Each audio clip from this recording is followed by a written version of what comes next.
The Australian manufacturing sector has been experiencing some tough times recently, prompting some to wonder if Australia will continue to be a nation that makes stuff. Despite the difficult times, there are successful local manufacturers which are able to compete on a domestic and international front. With over 30 years' experience, Buckaroo, a maker of specialty tradesmen and miners' leather goods, is just one example. To find out more about the company, I caught up recently with Tanya van der Water, CEO of Buckaroo.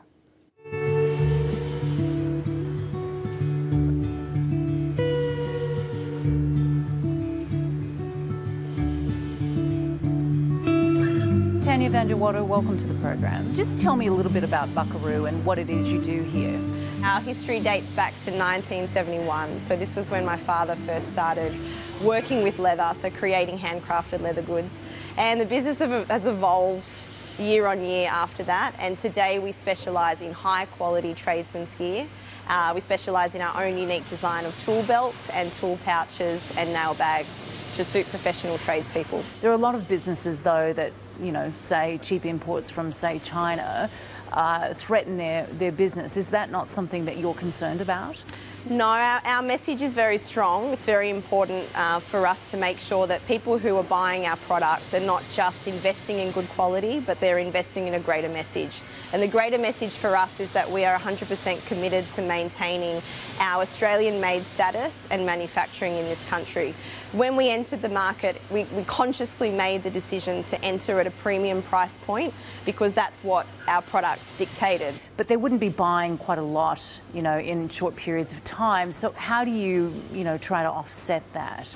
The concept of our product is that you can build up your own belt. So once you have our basic tradesman's belt, you can kit it up based on the products that you need. So our products are always evolving, and they're also evolving with the way that tradesmen and their professions are evolving also. There's an opportunity for us to enter into new markets as well and really drive our products and drive sales through other areas that have been untapped for this type of product that we bring to the market. So what sorts of new markets are you expanding into? We now have representation in Southeast Asia, so this is giving us the opportunity to sell our products into the oil and gas industries, and that's high volume orders, which is great for us as an Australian manufacturer. And there's a real demand coming from these areas for quality goods. Your father started this company in 1971.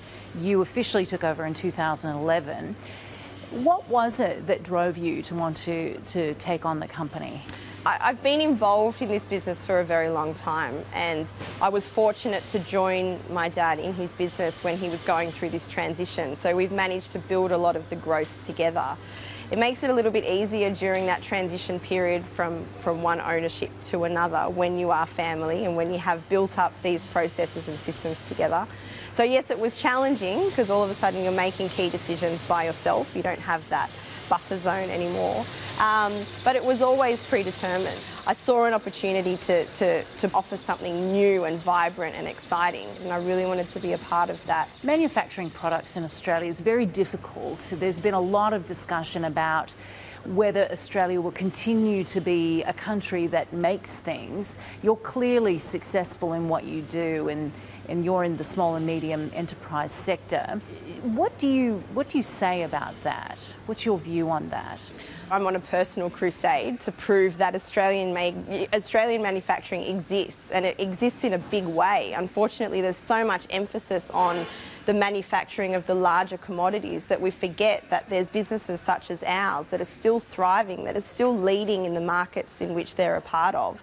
For us, it's very much about making our consumers aware of the fact that we've got a bigger message, and of course we need to turn over a profit, but this is now a legacy. This is a second generation family run operation. So for us, the message is more about continuing on those traditions and really proving that it can still be done in Australia.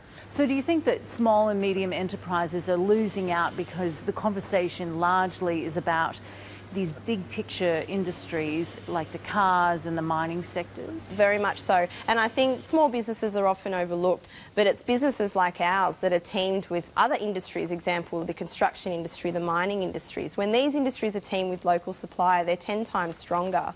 But unfortunately, that seems to be a little bit overlooked. They look at cost-cutting measures, so buying in things cheap, without looking at the fact that there are local manufacturers for all of these products that they may need. And by just spending that little bit more, which they may need to, ultimately everybody is going to benefit, particularly our economy. What do you think can be done or needs to be done to really assist businesses that fall into this area of being, small and medium enterprises? I think that there needs to be more resources available, whether that's financial services or even just mentorship. There really isn't, there aren't enough adequate resources available to businesses of our size, of our type, that are still manufacturing in Australia to allow for them to move forward. With us, for example, we're in this middle bracket. So if we were bigger, there would be financial assistance for us through government endeavours. If we were smaller and a startup business, there'd be financial assistance there available. So we partner rather with organisations who already do have a voice. So we work with the CFMEU, the union, for example, to get our message out there because they do have a strong voice nationally. We partner up with organisations that do have a presence in the market that can get our voice heard. What is the next step for Buckaroo? Over the next 24 to 36 months, we're looking at increasing our production and doubling in size and output.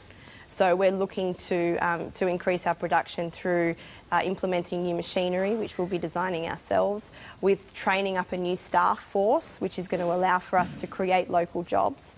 And for us, that growth is just continuing. We're very lucky that we've been able to maintain our presence in the market. This is a family business, so it's much greater than turning over a profit. There's a lot in this that's very emotional for me, and this is, as I said, second generation leadership. So, I know that this is a business that can be around for future generations, not just for my own children, but for our staff, for our employees, for their children also. That's definitely a driving force. I think that the message that we're continuing to be an Australian manufacturing success story is another driving factor. We see what happens to other brands when they take their products overseas, and we don't ever want to be in that position. And our history is so rich, I want for it to continue. This is our 43rd year in the history of Buckaroo and what we are and our story. And that's another reason to get up in the morning.